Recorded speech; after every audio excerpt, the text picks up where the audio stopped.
Bien. Es jefe de salud mental del Hospital Elizalde y es presidente del capítulo de trastornos del desarrollo neurológico y discapacidad intelectual de APSA.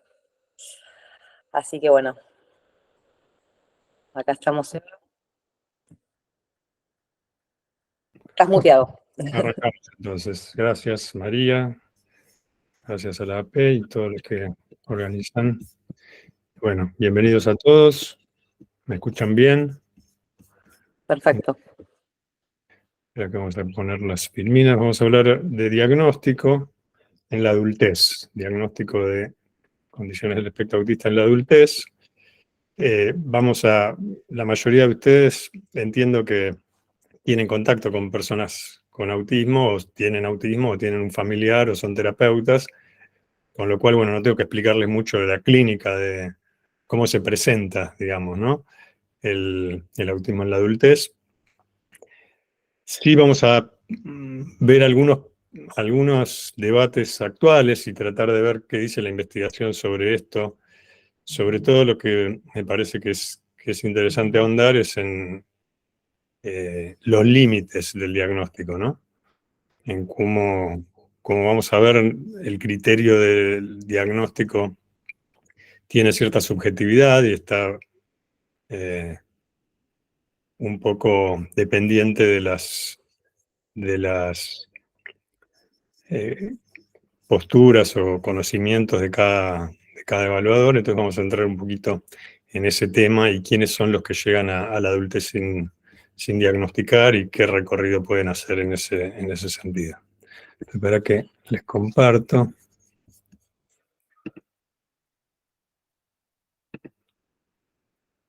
Eso sería ventana. Ahí está. Ahí deberían estar viendo. Sí, perfecto, perfecto, se va. Se ve. Perfecto, bueno, yo no veo a nadie, así que María, de vez en cuando haceme algún ruidito, así sé que están ahí. Sí, sí, nosotros te vemos. Sí, Genial. dale. Bueno, entonces vamos a hablar de esto, el diagnóstico de autismo en adultos. Sé que ya vieron cosas de tratamiento, cosas de neurobiología, comorbilidades, etc.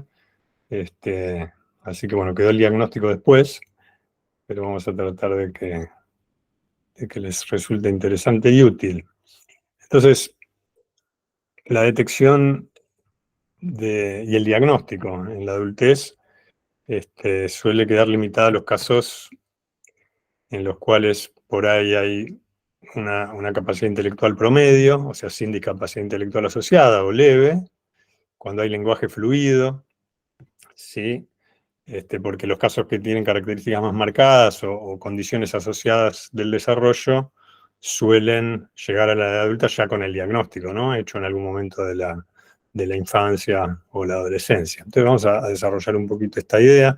Ustedes saben que los criterios diagnósticos, si bien fueron cambiando un poco a lo largo de la historia, mantienen más o menos todo lo que fue definido en aquellos primeros momentos en que se describió el diagnóstico.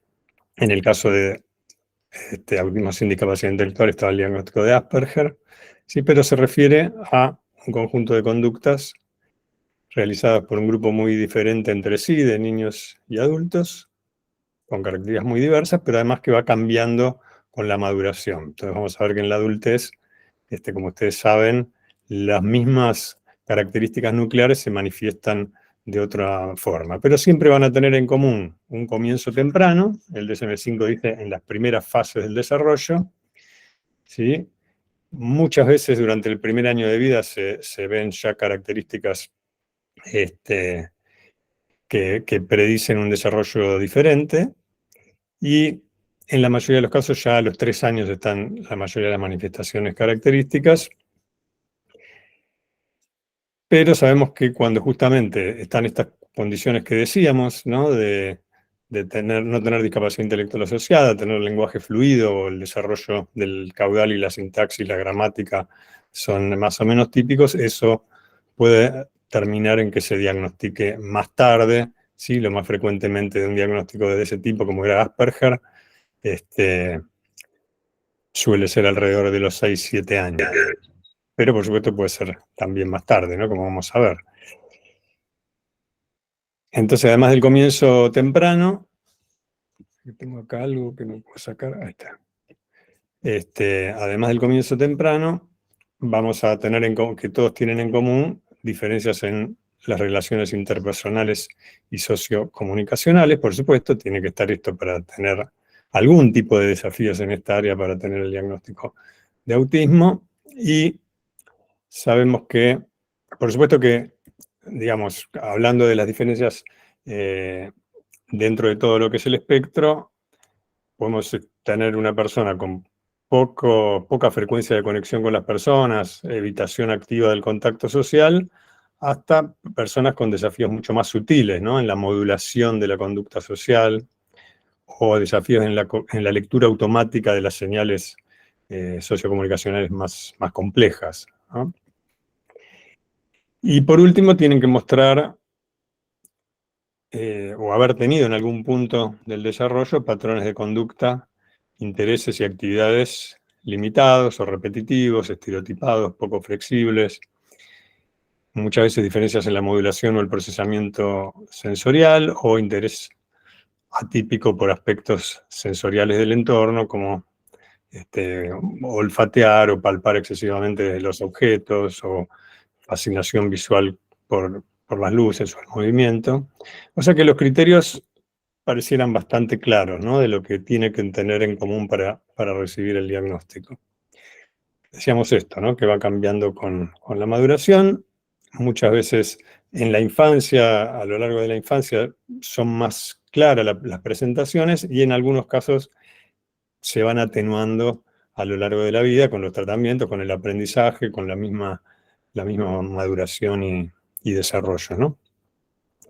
Es importante que un porcentaje muy grande de adultos, hay distintas estadísticas, pero es importante saber que los síntomas asociados, que no son estas características nucleares que dijimos, son más frecuentes que infrecuentes, digamos, o sea, es más frecuente que estén presentes que no, ya sea tener algún desafío en el desarrollo del lenguaje o de la cognición asociados, en muchos casos inquietud motora, trastornos de ansiedad, alteraciones en el electroencefalograma y epilepsia, autoagresiones, reacciones impulsivas y alteraciones médicas sistémicas de distintos tipos se presentan con mayor frecuencia, y también los otros diagnósticos del desarrollo, diagnóstico de salud mental en adultos con diagnóstico de autismo son frecuentes, temas del comportamiento, trastornos de ansiedad, trastornos afectivos, del control de los impulsos, tics, trastorno obsesivo compulsivo, déficit de atención con hiperactividad, etc.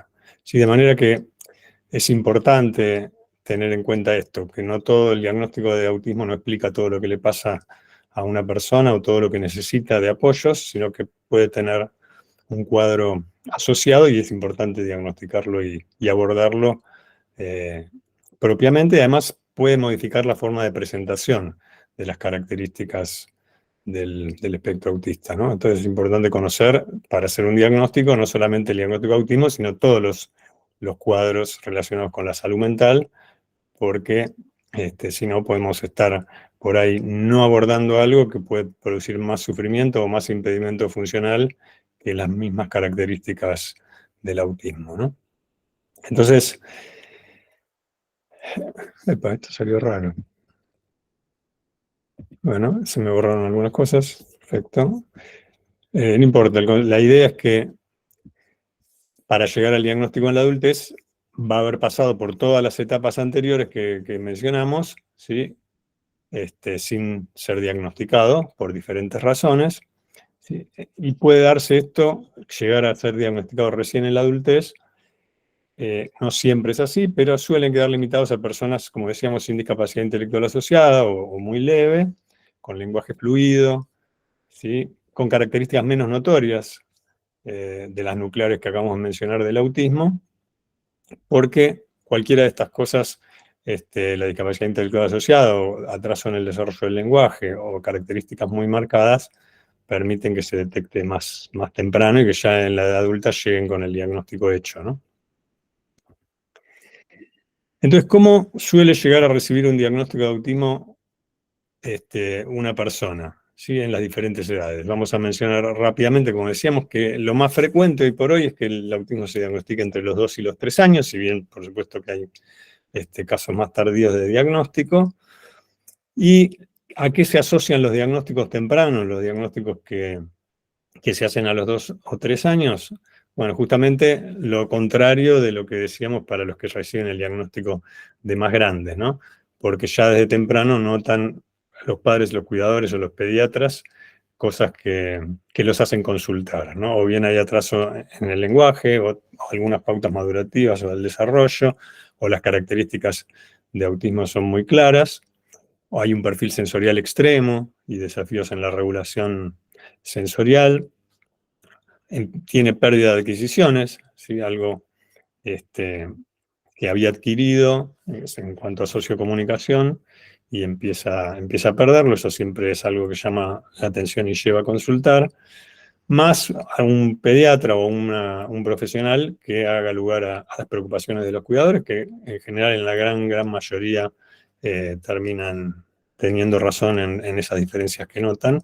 Y por supuesto que haya en la región donde viven recursos para hacer el diagnóstico, ¿no? Si todas estas cosas no se dan, y algunas más, por ejemplo, sabemos que si un chico es muy retraído durante el primer año de vida, no se acomoda al cuerpo cuando lo alzan, le cuesta mucho calmarse o rechaza la mirada activamente, no sonreía muy poco, parecía demasiado serio ya desde los 6 meses, o tenía poco intercambio de sonidos o expresiones faciales, va a tener más probabilidad de recibir un diagnóstico temprano. Estos chicos que por ahí tenían esto que le llaman esta sordera paradójica, ¿no? Que parecen no responder a cuando lo llaman a la voz, y sí a otros sonidos más mecánicos. Entonces, en estos casos es frecuente que reciban, por lo menos que hagan la consulta tempranamente y tengan probabilidad de recibir el diagnóstico temprano. Pero algunos de ellos pasan toda la primera etapa de la vida sin ser detectados o diagnosticados y recién reciben el diagnóstico en la edad escolar, ¿no?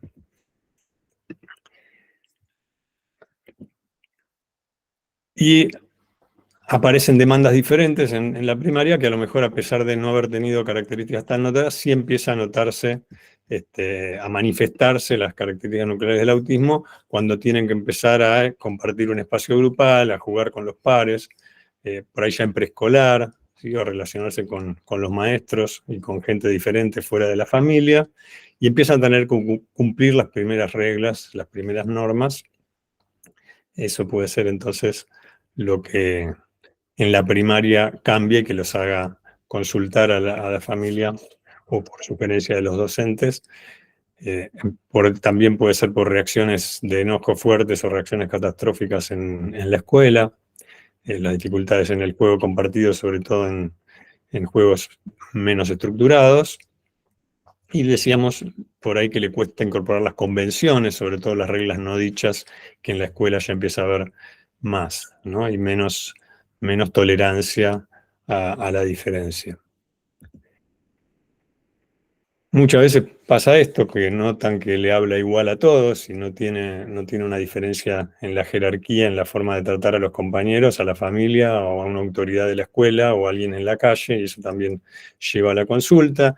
Ya por ahí la tolerancia a los cambios no avisados empieza a poder manifestarse a partir de todos los estímulos y acciones inesperadas de los compañeros, ¿no? Entonces, todo lo que son las rutinas fijas o la adherencia a acciones rígidas puede desencadenar reacciones que terminen llevando por ahí mal diagnosticados como problemas de conducta o problemas afectivos a si tienen la suerte de consultar con alguien que esté formado en el tema, reciben el diagnóstico ahí.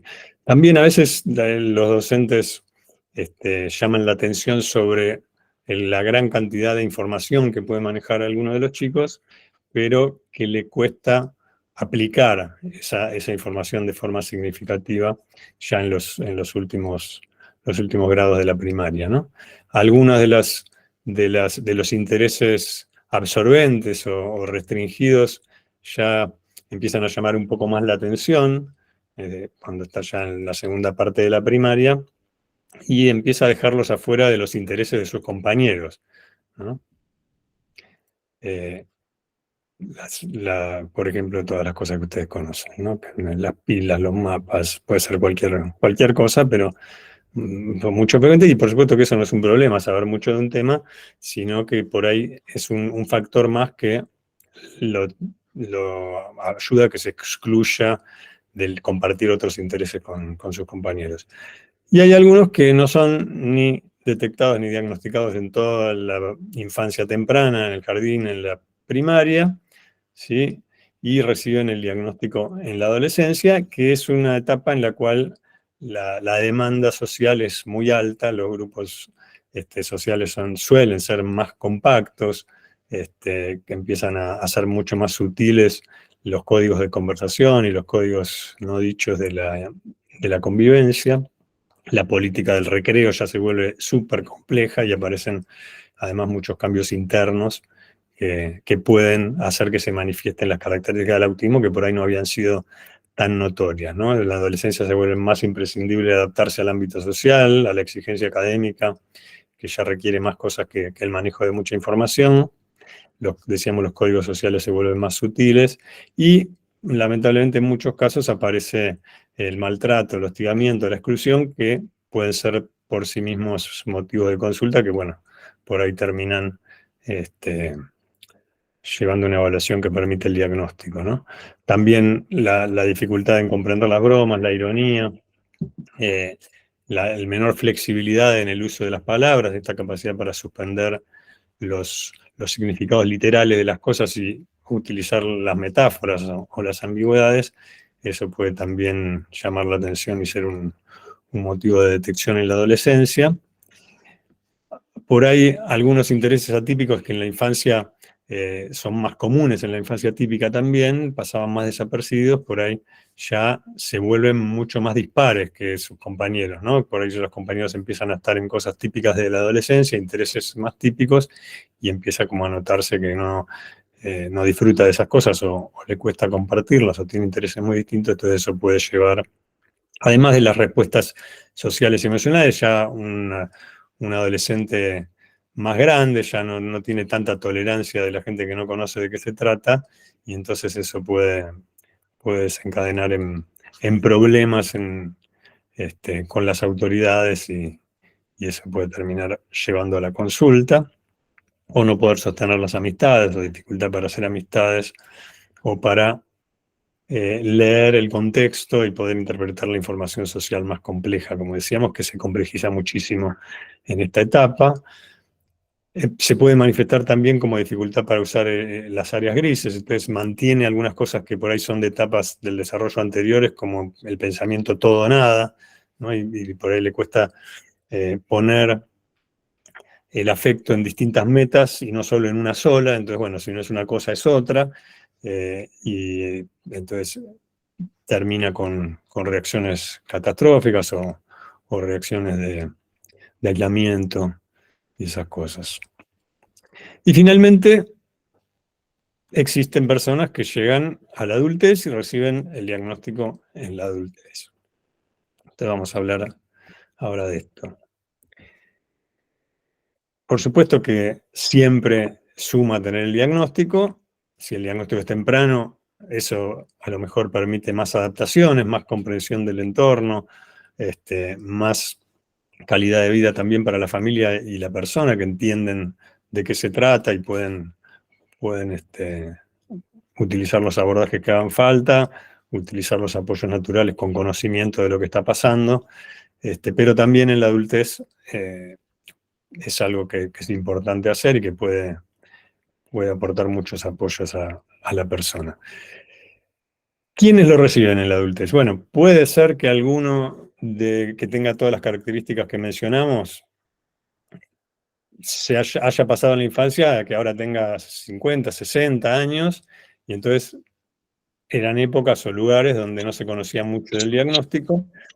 Otros, como decíamos al principio, los que tienen las características del autismo un poco más sutiles, que tienen lenguaje fluido, que no tienen discapacidad intelectual asociada o es leve, que tienen intereses menos atípicos, ¿sí? O que lograron camuflar sus características para sobrevivir, digamos, y lo hicieron más o menos con éxito, entonces pasaron sin evaluarse durante toda la infancia y la adolescencia.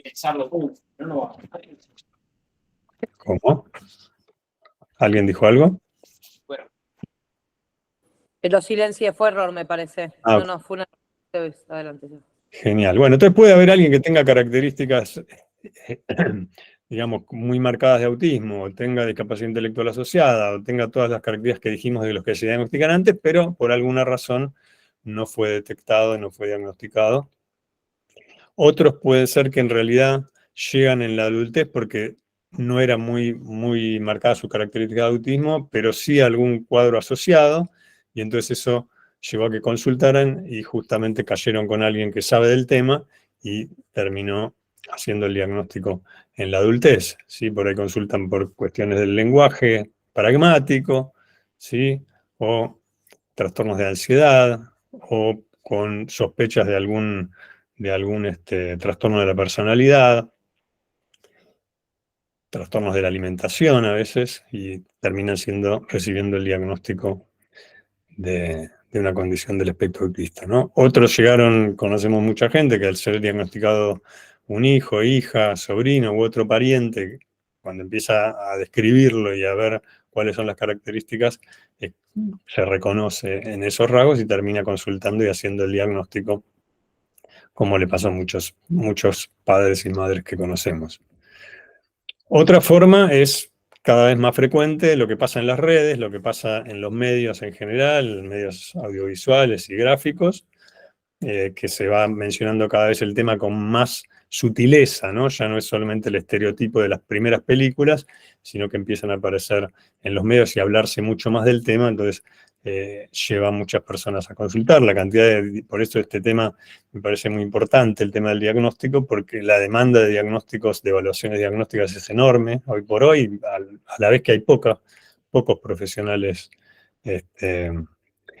especializados, digamos, en hacer el diagnóstico, y en esto contribuyen mucho los medios, entonces por ahí a partir de esto es que llegan al diagnóstico, y algunos por dificultades para sostener el empleo, o sostener una pareja, o sostener las amistades. No en todos los casos pasa esto, pero en muchos casos puede ser el motivo de consulta inicial, y a partir de ahí llegar al diagnóstico. Entonces, el diagnóstico en la adultez, toda esta introducción es para ponernos un poco en sintonía, ¿no? de la población que llega al diagnóstico en la adultez, pero vamos a ver algunas dificultades, ¿sí? Algunos factores que ya decíamos que dificulta llegar al diagnóstico si no hay atraso en el desarrollo de la comunicación, si hay poco acceso a recursos, obviamente, si no hay quien detecte y ni quien diagnostique, o por ahí tuvieron diagnósticos previos, correctos o no, pero que si fueron correctos terminaron solapando, digamos, se le atribuyó a esos cuadros todo lo que le pasaba a la persona, y quedó como solapado las características del autismo detrás de esas cosas. Por eso es importante que el equipo o la persona que hace el diagnóstico tenga una formación sólida en los cuadros del desarrollo en particular y de la salud mental en general, ¿sí? Como después vamos a ver, no se puede hacer un diagnóstico de autismo en alguien que está deprimido, hay que mejorar primero la depresión y después ver cómo está el funcionamiento social y la comunicación pragmática. Y lo mismo con otros cuadros, ¿no? de salud mental. Entonces, el diagnóstico sabemos que es categorial, o sea que tiene que cumplir con determinados criterios, esto es lo más utilizado en el mundo, hoy por hoy el DSM-5 y la CIE-11, y un clínico que tiene experiencia como para hacer el diagnóstico decide si las características alcanzan un umbral como para cumplir con los criterios. Pero esto es relativamente abstracto, o sea, ¿qué dice el manual? Por ejemplo, déficits en la reciprocidad socioemocional. Bueno, ¿cuánto déficit? en la reciprocidad? ¿Qué tipo de desafíos o diferencias en la reciprocidad socioemocional? En general, cuando uno piensa en un caso prototípico, bueno, la gran mayoría de la gente puede coincidir en que hay ahí una dificultad en la reciprocidad socioemocional, pero hay un montón de grises que cambian y además las características que mencionábamos, centrales o que definen al autismo, van a ser modificadas por los mismos especificadores clínicos que describen los manuales, ¿no? Con el nivel de lenguaje se van a expresar de manera diferente, con el desarrollo de la inteligencia también, con las comorbilidades que tiene, según los apoyos que necesita, a pesar de que todos cumplan con los mismos criterios, ¿eh? La edad y el sexo también hacen que haya variaciones y hacen que sea heterogéneo el fenotipo. Entonces, claro, uno tiene que tener en cuenta todas estas cosas y tiene que tener experiencia en diagnósticos en personas con todas estas características diferentes para encontrar ese núcleo común, ¿no? Que permita hacer el diagnóstico.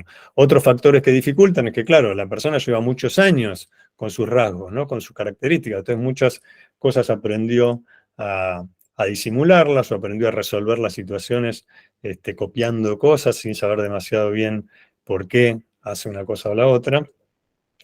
Otro factor difícil es que a veces los adultos ya no tienen familiares porque los padres murieron o porque no están presentes para obtener una historia del desarrollo que es clave para el diagnóstico cuando las características no son tan notorias. ¿Sí? Cuando uno empieza a ver, además para constatar de que esto tuvo un comienzo temprano. Acuérdense que el autismo puede ser diagnosticado tarde, pero empieza siempre en las primeras fases del desarrollo. Entonces es algo, si la persona empezó a tener algunas de las características a los 20 años, bueno, eso nos hace pensar en otras posibles explicaciones de lo que le pasa, ¿no? Y a veces hay historia de desarrollo, pero no encontrás, no llamó la atención a las personas que estaban alrededor, o por lo menos no lo interpretaron como algo que merecía una consulta, ¿no? Y mucho de ello es porque tuvieron las primeras cosas que se suelen comentar como las más típicas diferencias en el desarrollo temprano, que por ahí no ocurrieron. Tuvo un primer año de vida bastante típico, por ahí las diferencias son tan sutiles que solo en el ámbito de la investigación podrían haberse detectado, ¿no? Y después, los especificadores que decíamos, ¿sí? Los que tienen que ver con el desarrollo del lenguaje, intelectual, etc. Bueno, cuando son extremos, ¿sí? Cuando el desarrollo es completamente típico en esas áreas o muy atípico, eso hace difícil ubicar las características propias del autismo, ¿no? Entonces es más difícil cuando la inteligencia, el desarrollo de la inteligencia es típico, cuando hay atraso en el habla, lo que decíamos, ¿sí? Cuando la necesidad de apoyo es relativamente baja, o cuando hay un lugar donde hay menos recursos para el diagnóstico.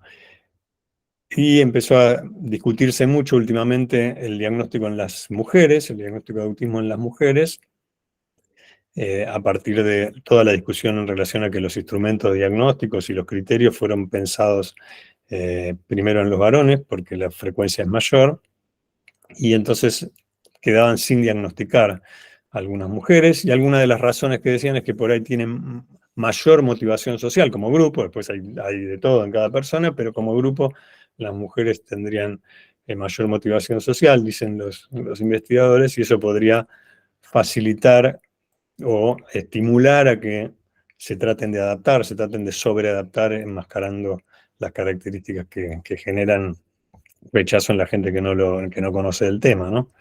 Entonces, conscientemente o no, pueden ir aprendiendo las conductas que son más apropiadas en cada ámbito, a través de la imitación o a través de la propia experiencia, y eso llevará a un subdiagnóstico de autismo en mujeres. De manera que el sexo femenino, por lo menos, está propuesto como un factor más que puede dificultar el diagnóstico y hacer que por ahí llegue hasta mucho más adelantado en edad para recibir el diagnóstico. También se describe lo contrario, diagnóstico en mujeres equivocado de autismo, ¿sí? Cuando en realidad tenía, solo para comentarles, que también hay falsos positivos en el diagnóstico de mujeres y gente que lo ha publicado, ¿sí? También se dice que las mujeres como grupo tienen mayor habilidades verbales y narrativas, entonces eso puede facilitar este, dificultar la detección y el diagnóstico. ¿Sí? Y es más frecuente en las mujeres, dice también un estudio, el hecho de que se atribuyan las características que en realidad son de autismo a otros cuadros de conducta alimentaria, del estado de ánimo, lo que decíamos antes, ¿no? Otro diagnóstico que lo puede tener y puede ser correcto, termina solapando que también hay una condición del espectro autista. También se dice que en las mujeres como grupo, después hay de todo, obviamente, acuérdense que es un espectro, pero comparado con los varones con autismo, muchas veces los intereses absorbentes no serían tan inusuales, y entonces eso hace también que pase más desapercibido y que tiendan más a ser menos confrontativos y ser más amables y a sobreadaptarse más. Todas estas cosas son propuestas de los investigadores. Entonces, la verdad es que no hay un consenso claro, estandarizado para un diagnóstico de autismo en adultos. Vamos a ver que las herramientas que se usan como gol estándar para apoyo al diagnóstico en la adultez no tienen tanta validez, ¿sí? No son tan sensibles ni tan específicos. Entonces, vamos a necesitar una lectura de toda la historia evolutiva y de la observación del comportamiento y de información ecológica de alguien que lo conozca en el ambiente y pueda describir cómo se maneja en el ambiente. Esas tres cosas, y un experto, llamémosle, una persona con experiencia y competencia que pueda utilizar esa información para decidir si cumple o no cumple los criterios, ¿no? Entonces decíamos que, a diferencia de lo que pasa en los niños, las herramientas de evaluación son menos confiables, ¿sí? Hay menos para los adultos que para los niños y son menos confiables, ¿sí? Hay las que se hicieron para diagnosticar específicamente en adultos, en general tienen menos sensibilidad, menos especificidad, y las que se hicieron inicialmente para niños se intentaron adaptar, pero la versión para adultos suele tener menos virtudes psicométricas que el uso original en los niños, ¿sí? Como hay mucho, como el SRS, por ejemplo. O directamente están hechas para adultos, pero la confiabilidad es baja, ¿sí? Entonces, hay muchas herramientas de apoyo, yo puse solamente algunas, pero les voy a contar un poco. Piensen esto, cuando uno publica el trabajo original de una herramienta diagnóstica, claro, dice, bueno, en este estudio que hicimos para ver si funcionaba la escala, agarramos todas estas personas que tienen autismo, diagnóstico de autismo, y todas estas personas de desarrollo típico, se las tomamos a los dos, y claro, nos dio excelente, o sea, casi 99% les puntuó a los que tenían. Pero esas personas que ya tenían autismo, eso no es lo que pasa en la comunidad. Lo que pasa en la comunidad es que vienen personas que no tienen el diagnóstico, ¿sí? Y que tienen alguna característica, por eso consultan, no son personas completamente típicas, ¿sí? Que no tienen ningún rasgo, pues si no, no van a ir a hacer una evaluación. Entonces, claro, lo que hay que prestarles atención son a los estudios que es de las escalas que se hacen en la comunidad, una vez que la escala ya salió, porque la escala el paper donde se presenta por primera vez la escala siempre da súper bien. Sí, salvo en algunos casos en que de entrada se hacen estudios con la comunidad y no con grupos separados de TEA y no TEA. Entonces, ¿qué investigación hay sobre la validez de los instrumentos que más usamos para el diagnóstico en adultos, estamos hablando? ¿Sí? Bueno, varias investigaciones. Cuando ves, en general se comparan con el criterio clínico del experto, que es otra discusión que vamos a terminar hablando de eso. Pero en general el gol estándar es el diagnóstico clínico final de consenso, se llama, o sea, lo que usa el experto o el equipo, toda la información que usa, incluyendo las escalas, pero no solamente, sino todo el resto de la información para definir el diagnóstico. Entonces, fíjense, entonces con eso comparan las escalas. Dicen, bueno, el resultado de esta escala, ¿cómo da en relación al diagnóstico de consenso final que hizo el equipo? Este trabajo, por ejemplo, de 2019, hace una revisión retrospectiva de 93 adultos que habían recibido evaluaciones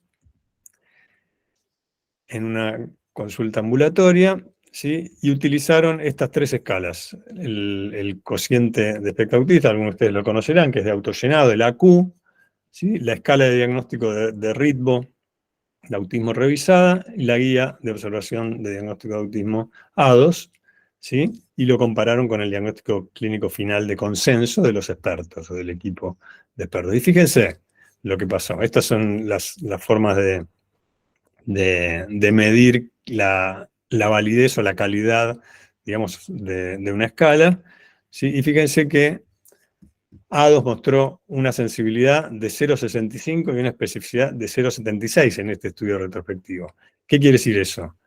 Sensibilidad de 0,65 quiere decir que hay 35 que tenían autismo y dieron negativos en la escala A2, ¿sí? Adultos. Es un montón, ¿sí? Son 3,5 cada 10 les dio negativo a pesar de tener el diagnóstico del experto. Y especificidad 0,76 quiere decir que más o menos 24%, no es exactamente así, pero más o menos para que tengan una idea, más o menos más de 2 cada 10 tuvieron un diagnóstico positivo erróneo, ¿sí? Que eso es de lo que habla la especificidad, ¿sí? De los falsos positivos. Entonces es un montón, estamos hablando de que cada 10 personas que diagnosticamos hay más o menos 3 que tienen un falso positivo o un falso negativo. Y de manera similar, la especificidad en esta otra escala, ritmo 0,73, 0,52 y la AQ bastante más bajo. Entonces, no podemos apoyarnos en estas, a partir de este trabajo, por lo menos, de lo que muestran, estamos hablando de sensibilidad y especificidad de pobre a regular, ¿sí? Entonces no puede ser el criterio final de diagnóstico el uso de estas escalas. Entonces los autores concluyen que no se puede confiar únicamente en las medidas de autoinforme ni en ADO para el diagnóstico en los adultos, ¿sí? Por supuesto sería ideal tener medidas más precisas, estandarizadas y de consenso. Entonces, y que tengan, si se van a usar en todas las edades, que sean sensibles a detectar las características nucleares en diferentes edades, en ambos géneros o en todos los géneros, y en distintos niveles de desarrollo cognitivo, y cuando hay otros cuadros asociados, ¿no? Porque también eso pasa en las investigaciones.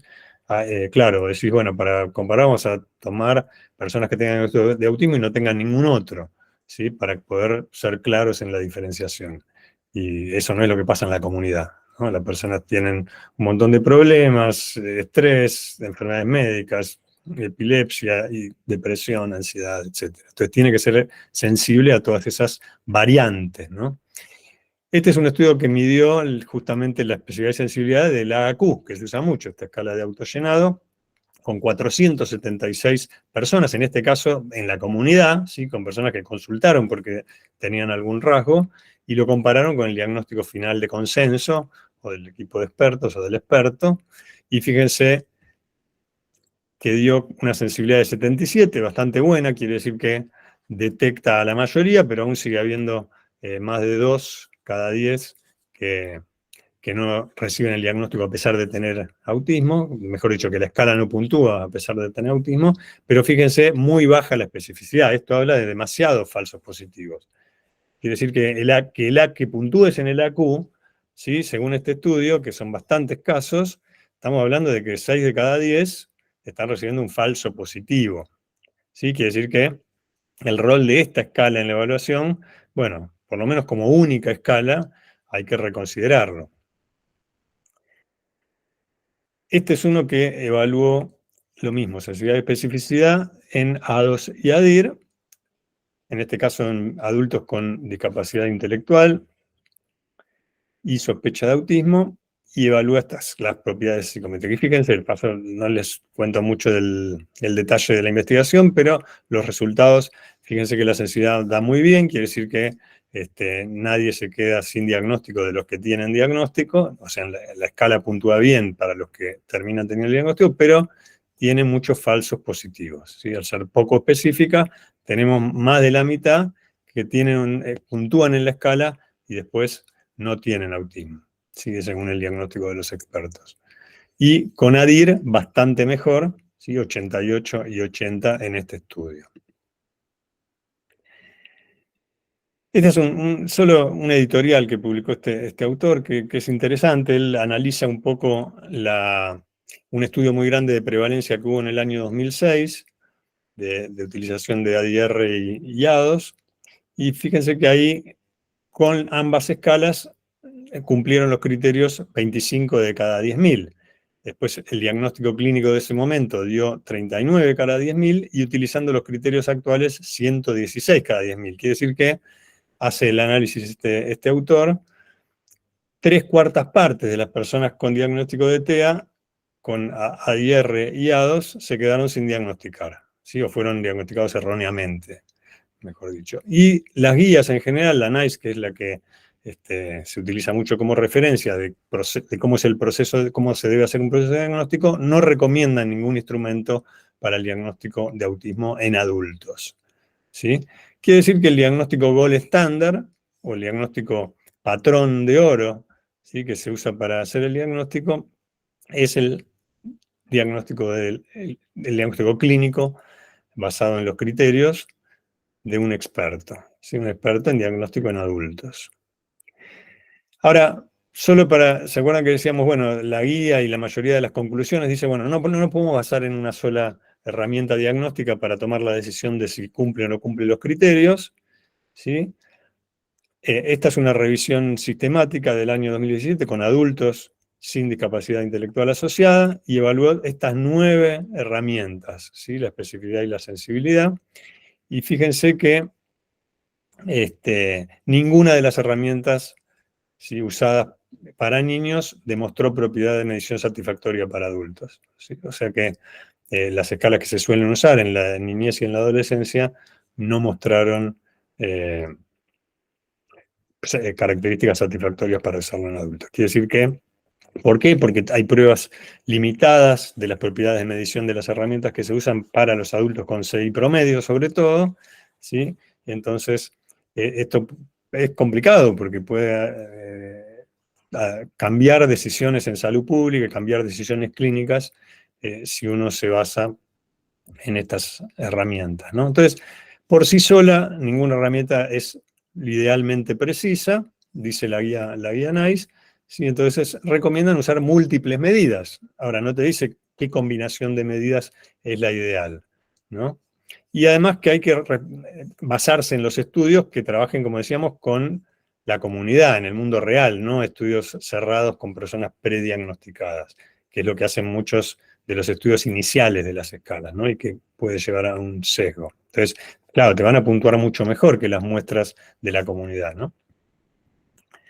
Entonces, fíjense lo que hicieron estos, agarraron una combinación de escalas. Bueno, vamos a ver si esta combinación de escalas inglesas, al ser varias y tener que cumplir los criterios, los puntajes en varias escalas, eso hace que sea más específica, o sea que haya menos diagnósticos erróneos, ¿sí? Entonces incluye como conjunto una evaluación más integral, 3 cuestionarios estructurados que se completan antes de la entrevista, más la entrevista clínica, ¿no? Esta se llama la escala de validez diagnóstica de evaluación de Asperger para adultos, AAA, seguro la habrán escuchado, y incluye el AQ, una versión del AQ, del coeficiente de autismo, el coeficiente de empatía, el EQ, que están todas online y son gratuitas, eso está bueno, y un cuestionario para la familia o una persona que lo conozca bien. Entonces tomaron estas 3 escalas en 215 personas adultas, ¿sí?, en una clínica en la comunidad, y la compararon con los criterios y el diagnóstico de consenso, ¿no? También incluyeron tareas del módulo 4 de ADOS y observaciones informales, que era como la parte de la evaluación clínica que dijimos. Estaban las 3 escalas previas y la entrevista clínica con estas características. Y fíjense los resultados, ¿sí? Para los 3 cuestionarios fue muy bajita la confiabilidad. AQ50, 0,70, quiere decir 3 de cada 10 por sí sola daban diagnóstico erróneo. La EQ y la RQ, que son las otras 2 escuelas, dio directamente pobre, ¿sí? Pero fíjense que en la AQ, que dio un poquito más precisión, más de 2/3 de los que obtuvieron la puntuación mayor de 32, que sería que no tienen autismo, obtuvieron el diagnóstico de autismo finalmente.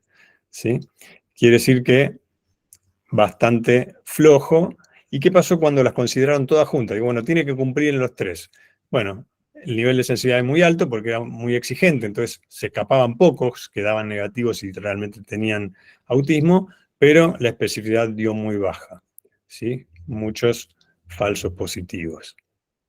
Entonces, tanto solos como combinados, en la AA, que combina estos 3, tampoco así sirvió para discriminar correctamente quiénes tienen y no tienen el diagnóstico. ¿Sí? Entonces, muchos mostraron buen nivel de sensibilidad, quiere decir que dan pocos falsos negativos, pero muchos falsos positivos con este conjunto de escalas que se estandarizó en un kit, ¿no? Entonces, ¿qué pasa? Decíamos, los criterios entonces tienen algo de vagos, porque si no sería muy, muy simple definir si los cumple o no los cumple. Entonces esto lleva, uses la escala que uses, a sobrediagnóstico o subdiagnóstico si las usamos para ver si cumple los criterios solamente. ¿Qué dicen todas las guías? ¿Qué dicen todos los libros? Bueno, el criterio clínico, el gold estándar, el criterio mayor, el gold estándar para decidir es el juicio clínico del experto. Entonces, vale la pena preguntarnos, ¿no? ¿En qué consiste el juicio clínico del experto? ¿Todos los expertos tienen el mismo juicio clínico? ¿Cómo abordan cada experto las situaciones de diagnóstico más difíciles estamos hablando? No en la que todos coincidirían porque son muy claros, sino en aquellos en que hay más grises, ¿no? Y en general, como decíamos, los que llegan a la adultez sin diagnóstico tienen más probabilidades de no ser tan claro o de estar solapado por otras características. Entonces, ¿quién usa qué juicio clínico y quién define quién es el experto y qué hay de común entre los criterios de los expertos? ¿No? Pero que quiero ver si están todos ahí. ¿Están todos ahí despiertos? Acá estamos Estamos acá. escuchándote. Bueno, entonces esta es la pregunta, ¿no? ¿Qué es el criterio del diagnóstico clínico de los expertos? ¿Qué es lo que dicen todas las guías? Bueno, vamos a hablar un poco de eso, discutir un poco ese tema, porque alguien se ha puesto a estudiar qué es el diagnóstico clínico del experto o el juicio clínico del experto o simplemente qué es un experto, ¿no?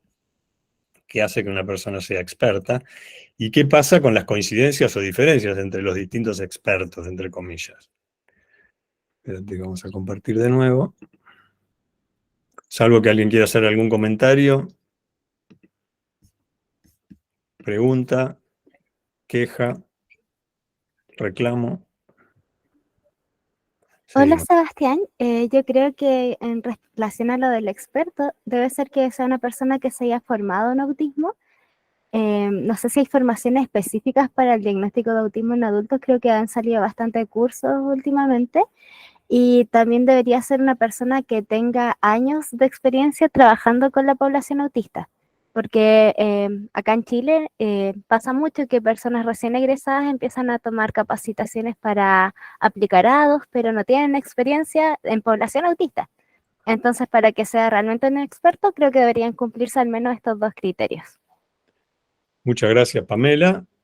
Tal cual, hay ciertos criterios de qué se considera un experto, no son unificados en todos lados, pero la pregunta es, ¿qué pone el experto para hacer el diagnóstico? ¿Qué usa que no está escrito? Porque está utilizando criterios que los demás no tienen, que la experiencia le dio o que la formación le dio. Entonces, ¿cuáles son esos criterios?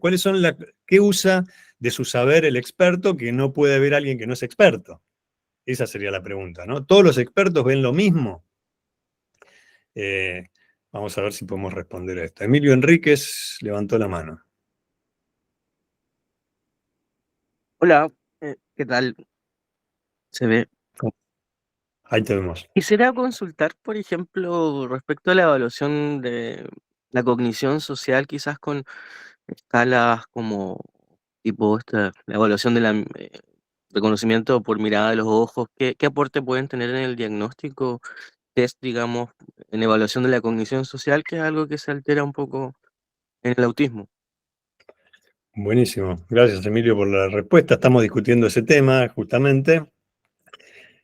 Si hay algunas escalas que miden algún área específica del desarrollo cognitivo, por ejemplo, el desarrollo emocional, que pueden aportar a que el diagnóstico sea más específico. Emilio mencionó una que se llama lectura de la mente en la mirada, que son como unas pruebas en las que la persona tiene que mirar un corte de esta parte de la cara y decidir qué emoción está sintiendo esa persona, ¿no?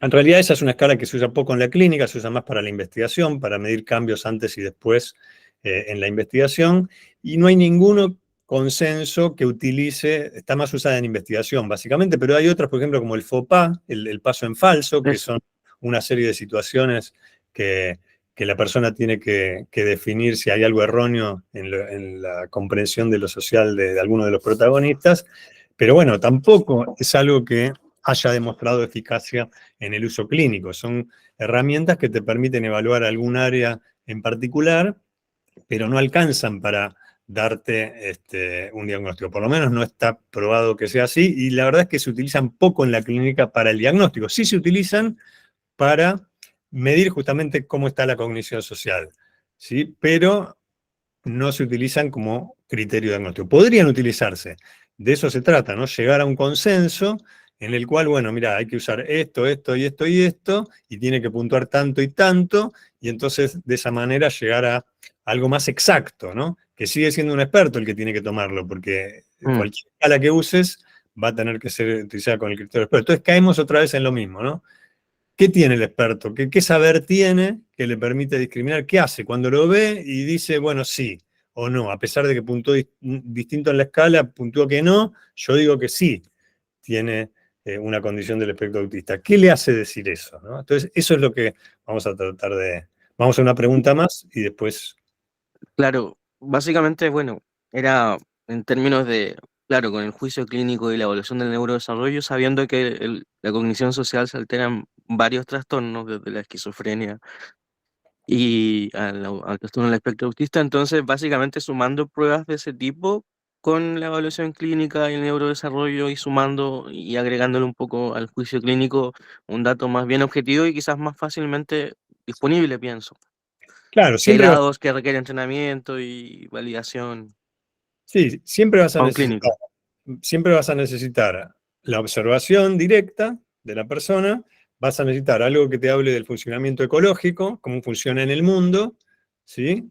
Y vas a necesitar la historia evolutiva. Y a eso tal vez se le podría sumar, en un eventual consenso, alguna herramienta de medición específica de, por ejemplo, áreas como la cognición social o la empatía emocional, la afectiva, etc. Vamos a la pregunta de Micaela y seguimos y les respondo. ¿Qué se investigó sobre este famoso criterio juicio clínico, ¿no? Micaela. Hola, ¿qué tal? Yo tengo una pregunta que parte de una observación que pasa en la clínica, que es que las habilidades sociales más finas y más pulidas dentro de nuestra sociedad en realidad no están en ningún manual. Y capaz va eso de juicio clínico, puede ser, porque sí uno puede decir, bueno, mirá en los ojos, pero cada situación social tiene reglas, un millón de reglas implícitas que no están en ningún manual. Y de hecho en cada cultura, cada subcultura tiene reglas. Y yo diría, capaz, y esto es una pregunta que también me hago como clínica, capaz el profesional que trabaje con TEA tenga que tener mucho desarrollo de sus habilidades sociales para pesquisar las que no tiene el otro. No se va por ahí mi pregunta, si esto es necesariamente así, si es justamente adelanto lo que vas a presentar. Está bueno lo que decís porque alguien dijo lo contrario en lo que vamos a ver ahora. Lo que vamos a ver es justamente un montón de expertos diciendo, bueno, esto que no está escrito en ningún lado, yo lo uso para el diagnóstico, para decidir si sí o si no, o como un factor más que me hace pensar en si sí o si no. Y por supuesto, como en todos los ámbitos de la vida, hay personas con autismo que hacen diagnóstico. Las hay. Y algunos de ellos contestaron que al revés, que los ayuda porque las personas con autismo tienen más habilidad para reconocer las características similares a las de uno, y entonces eso sería un factor que ellos utilizan como un dato más para pensar. Ahora, también son expertos. Ahora, no todos los expertos tienen esas características, desde ya. Entonces, puede haber alguien que opine más como vos y también sea experto, ¿no? Que opine que, bueno, debes tener mucha discriminación de las reglas no dichas de la vida social para poder darte cuenta cuando alguien no las está cumpliendo o no las está entendiendo, ¿no? Pero bueno, por eso es un poco, podemos pensar en mil cosas, ahí me están poniendo en el chat también muchas ideas de cuál puede ser la forma de diferencial, ¿no? El DSM-5-TR, tal cual. Lo que pasa es que los criterios del DSM-5 y del TR, que cambió muy poquito, ya es como decíamos, ¿no? Tiene estas dimensiones que define, que tiene que cumplir y que están definidas con cierta vaguedad, ¿no? ¿Cuánto de reciprocidad socioemocional? ¿Cuánto de comunicación pragmática o comunicación no verbal? ¿Cuál? ¿Sí? Entonces, la idea es ver los que tienen mucho juicio clínico, en qué consiste, poner en palabras en qué consiste ese juicio clínico. Eso me parece que es un poco el esfuerzo para ver si son comunes, ¿no? Si todos usan las mismas o si hay que hacer un consenso. Y en definitiva es eso, ¿no? En definitiva, no hay algo objetivo en relación a esto. Es un consenso de expertos que tiene que definir, bueno, para que todos hagamos el mismo diagnóstico, tenemos que poner un consenso en común y poner blanco sobre negro estas características no dichas que el experto usa para diferenciar una cosa de la otra. Bueno, vamos con la pregunta de Ingrid y les paso a mostrar un poco el resultado de alguien que investigó específicamente eso. Buenas, ¿qué tal? Bueno, yo soy estudiante de psicología, estoy en el espectro también. En cuanto a lo que me hizo disparar Emilio, Micaela y vos, en la representación social de la doble empatía que se puede dar en un experto que está en el espectro autista mediante el espacio que se da, no puede haber un sesgo, no puede haber un criterio mal juzgado por la representación social que se da, principalmente en adultos. ¿Cómo se conforma un juicio clínico? Claramente anteriormente dijiste el perfil sensorial, el perfil cognitivo, el perfil sociocomunicativo, pero no puede haber en el juicio clínico de doble empatía un sesgo clínico, no sé. Gracias. Es un tema, es como algo muy, muy sigiloso, ¿no? Porque a mí me pasa que, bueno, mi círculo social de amistades están todos recibiendo su diagnóstico. Y como esa subcultura que hay dentro de la cultura social que nos conforma, en este caso Argentina, no sé, hay como cuestiones que, che, con razón nos llevamos tan bien. Y con razón nosotros, en decirnos sin ánimos de caer en devaluaciones, cómo se conforma eso, ¿no? Esa subcultura que hay y nada, sumado del juicio clínico, cómo se compara eso, ¿no? Porque a mí el día de mañana me gustaría dedicarme en el área. Y es como ir sigilosa, ¿no? Aprendiendo. Gracias, Ingrid. Muy buena pregunta. Yo te diría que todas las personas tienen un sesgo, porque tienen una experiencia vital diferente. Los significados, todos los significados que manejamos, se construyen según nuestras experiencias emocionales a lo largo de la vida. No es que nos aprendemos la definición de memoria. Las cosas nos son familiares, significan algo para nosotros a partir de nuestras experiencias emocionales con eso, con ese fenómeno a lo largo de la vida. Entonces, por supuesto, si hablamos de una manzana, y la mayoría de nosotros tuvimos experiencias emocionales similares con las manzanas y los árboles de manzana y la casa donde... como para entendernos cuando hablamos de manzana. Ahora, cuando hablamos de algo más filosófico, más político, más moral, o en este caso, bueno, ahí ya no manejamos los mismos significados. Entonces, ¿cómo se hace de la forma más objetiva posible? Como para que por lo menos todos hagamos, siempre va a ser arbitrario el punto de corte. Vamos a decir, bueno, de acá para acá, los que cumplen todo esto, lo vamos a diagnosticar y los de acá no. Pero por lo menos que todos usen el mismo criterio, ¿no? O el más parecido posible, sin sus sesgos personales, como el que vos dijiste. Pero además de tener diagnóstico de autismo, puede haber otros sesgos propios de cada persona que también afectan su propia forma de diagnosticar, ¿no? Entonces, bueno, avanzamos un poquito más y después dejamos igual espacio para seguir discutiendo un poco. Espérate. Vamos a ir entonces acá.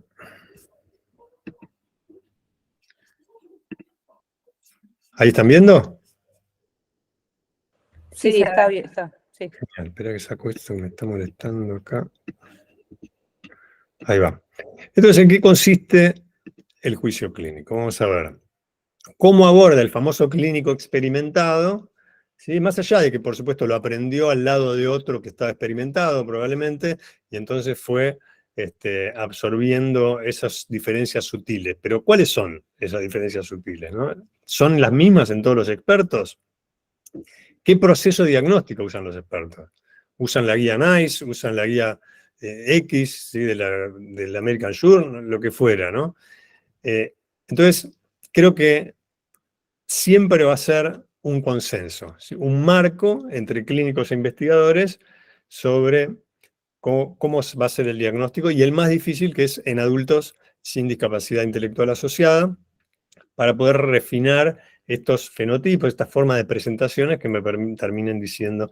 Entonces, lo que hicieron en este caso es un método Delphi. El método Delphi es un proceso estructurado en el cual los expertos se discuten y después votan sobre algo que en definitiva va a ser un consenso, ¿no?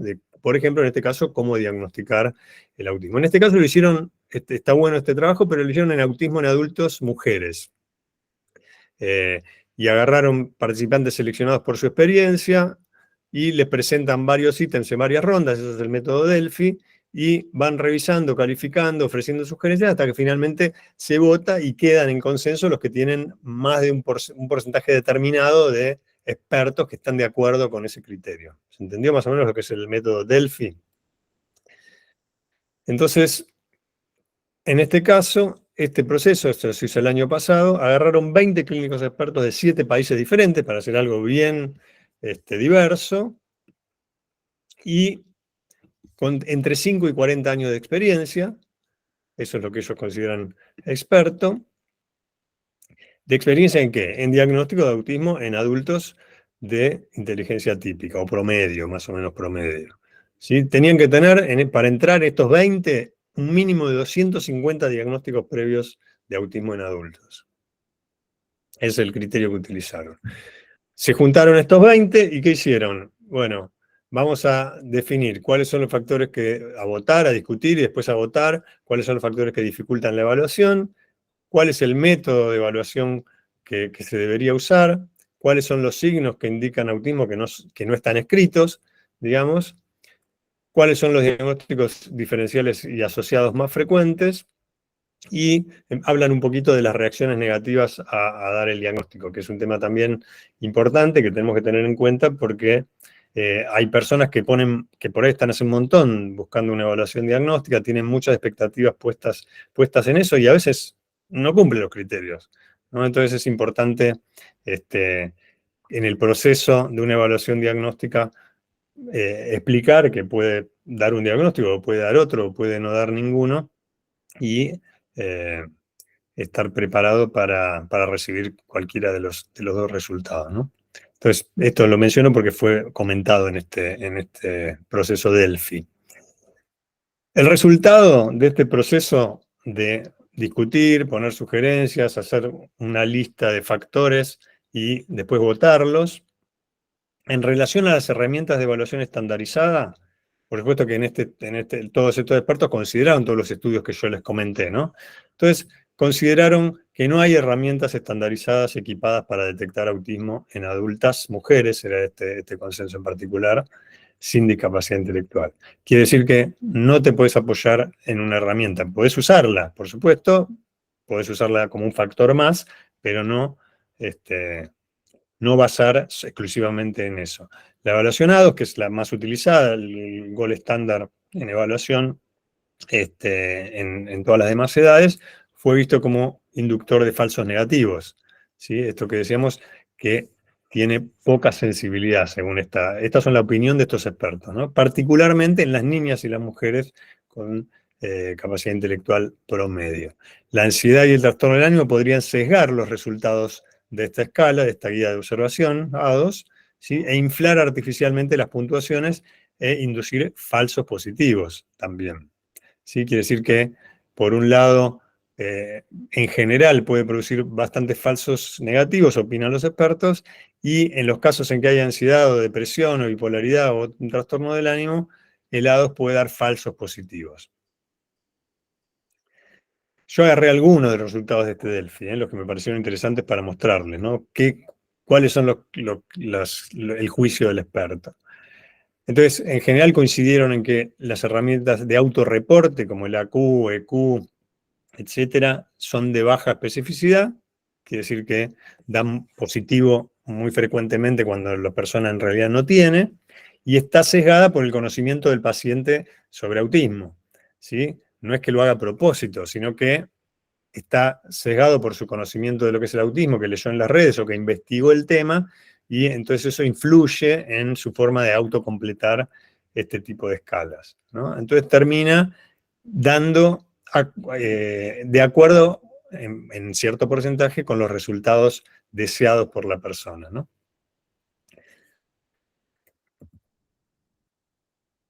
En relación al procedimiento, ¿qué opinan los expertos? Dicen, bueno, en principio lo que yo hago, o lo que todos estos coincidieron, es que no se puede hacer en 15 minutos, en media hora o en una sola sesión, ¿sí? Esto no es que es la verdad, es lo que opinaron estos 20 expertos.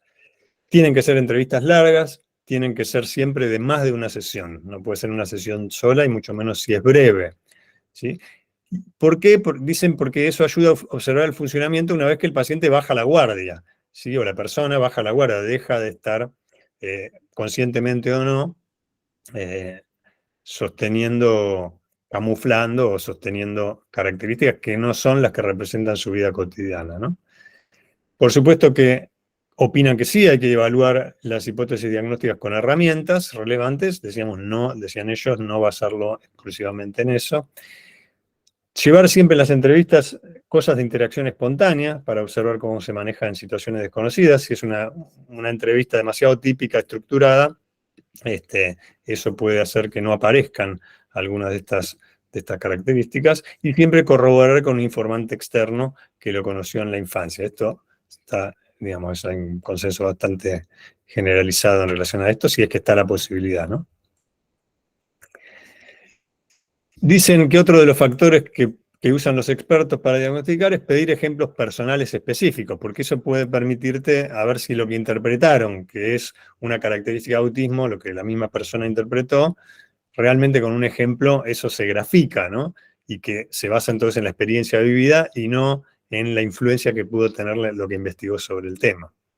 Esto es lo que decíamos hace un ratito, siempre manejar las expectativas, dicen los expertos, cuando va a haber una evaluación, en caso de que no resulte un diagnóstico de TEA, que para la persona le permitiría entender muchas cosas y tener algunas respuestas, bueno, también puede que no dé y tiene que estar preparado para eso, ¿sí? Entonces, si la persona termina no teniendo un diagnóstico, bueno, va a ser importante reconocer que esos rasgos por los que está consultando son importantes, que requieren apoyos, atención o explicación, ¿sí? Pero que no es el autismo. No le vas a decir solamente, no tenés autismo, hasta luego. ¿Sí? Sino que vas a decir, bueno, estas cosas que te preocupaban de tu desarrollo o rasgos de los que tenés, no alcanzan para cumplir los criterios diagnósticos, pero tienen tales o cuales formas de abordarse o pueden entenderse de esta u otra manera. Así cuando se habla de rasgos autistas, pues rasgos autistas tenemos la gran mayoría de la población, ¿sí? Como esto lo decían, ¿cómo es que hablaba del rompecabezas? Bueno, creo que lo tengo después. Se me borró ahora el nombre. Decía, claro, es como un rompecabezas en los cuales muchos tenemos algunas fichas, ¿sí? Pero para armar el rompecabezas completo y tener el diagnóstico de autismo, bueno, necesitas tener algunas piezas claves, las piezas centrales, o tener muchas de las otras, ¿sí? Pero rasgos no alcanza. Entonces eso puede ser una explicación, pero esos rasgos pueden generar sufrimiento o impedimento funcional y pueden requerir ser abordados o por lo menos requieren alguna explicación. Entonces esto es importante, no es solamente decir sí o no, ¿no?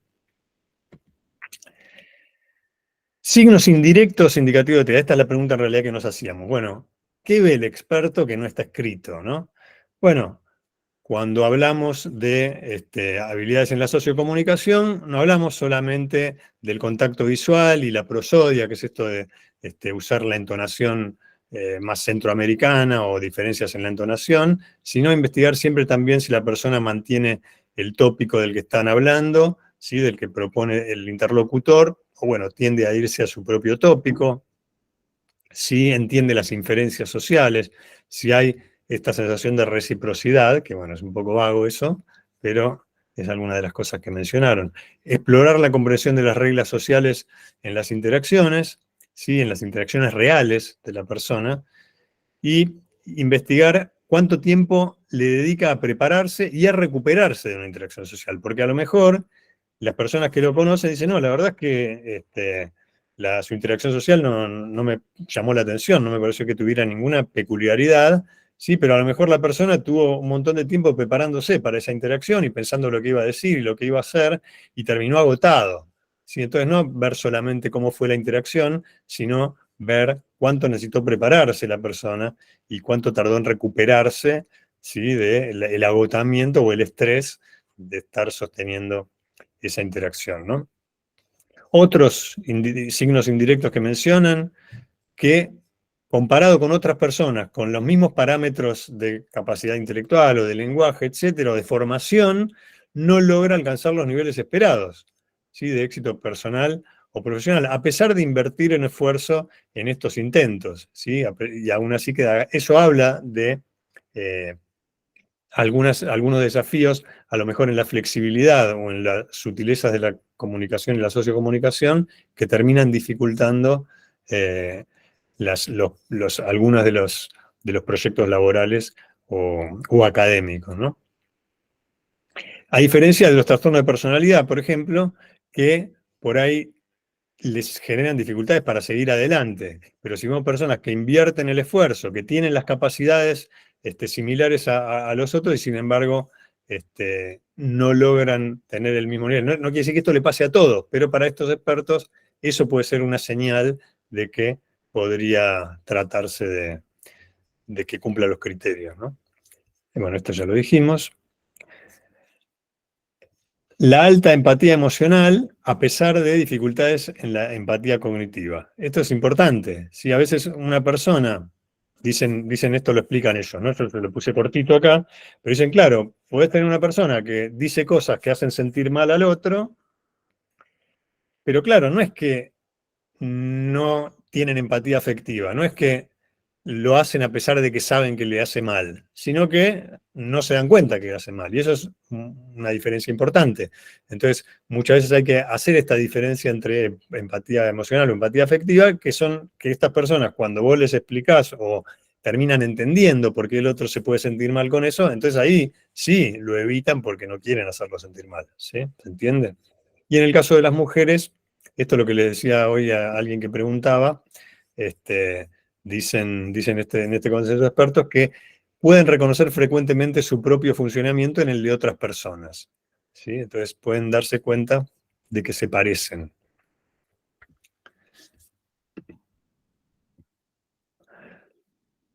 Dicen que muchas veces, sobre todo en las mujeres, porque este consenso se hizo para el diagnóstico en mujeres, que era el más difícil a partir de todo lo que dijimos, en mujeres adultas sin discapacidad intelectual asociada, ¿sí? Que según la experiencia de ellos, rara vez quieren obtener el diagnóstico para tener algún beneficio, ¿no? Por ejemplo, para tener un certificado o obtener cosas, que eso en su experiencia es muy raro, que está más impulsado por querer comprenderse mejor, ¿sí? Y según ellos, los hombres son un poco más propensos a usar el diagnóstico para justificar un comportamiento inadecuado, por ejemplo, o con otros fines más instrumentales. Todo esto, por supuesto, que no está probado, ¿no? Son cosas que mencionan estos expertos. La expresión de género, coinciden los expertos, parece ser más fluida y andrógina en mujeres con autismo que en mujeres sin autismo. ¿Sí? Entonces, nada, dicen ellos un dato más, ¿no?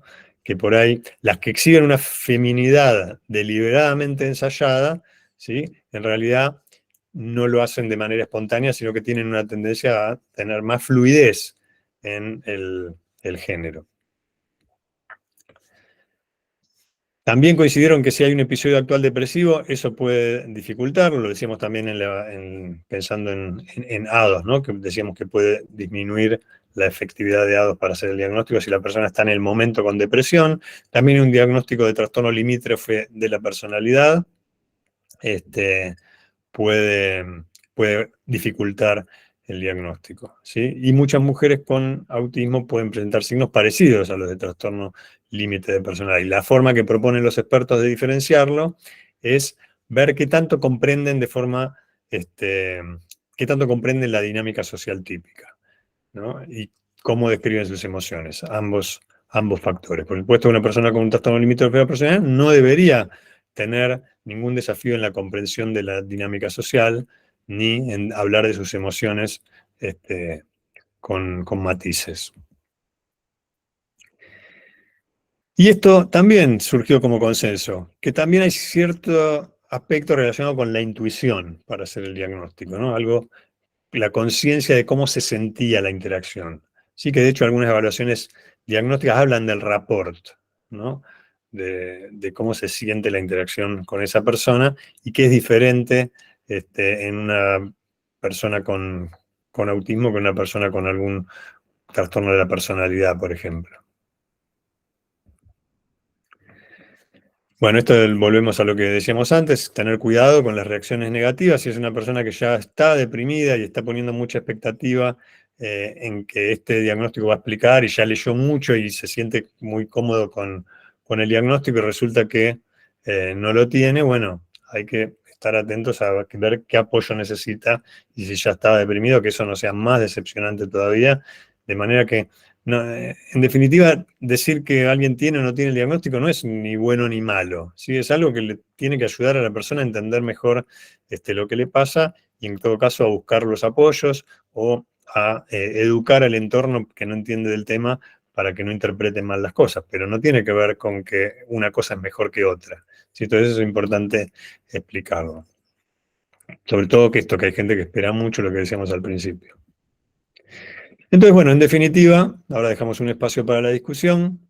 Esto es lo que decía Tony Attwood, que se me había escapado del nombre, ¿sí? Que claro, es como un rompecabezas en los cuales no todos tienen las mismas piezas, ¿sí? Y algunos tienen piezas que son de los márgenes, que no alcanzan para hacer el diagnóstico, ¿sí? Entonces, depende de qué piezas y cuántas. La población típica, dice Tony Attwood, pueden tener unas 20 piezas en cuanto a rasgos relacionados con el autismo, ¿sí? Ahora, si no son las centrales, entonces no va a alcanzar con eso, ¿sí? Tiene que ser muchas más. Entonces, y por supuesto que también depende un poco del nivel de expectativas del ambiente y de los apoyos naturales que tenga. Una persona con gente que conoce del tema y comprende las situaciones, que funciona como apoyos naturales, bueno, va a hacer que esa persona no tenga ni sufrimiento ni impedimento funcional, entonces eso hace que por ahí nunca consulte, ¿sí? Porque los apoyos naturales están funcionando, o las expectativas del ambiente en culturas en que la sociabilidad, hay menos exigencia, menos demanda de habilidades sociales, bueno, eso también va a influenciar el diagnóstico, ¿no? Entonces, estos consensos de expertos están buenos, por supuesto que no es palabra santa, pero está bueno para empezar a pensar, bueno, ¿qué es el juicio clínico del experto? ¿Sí?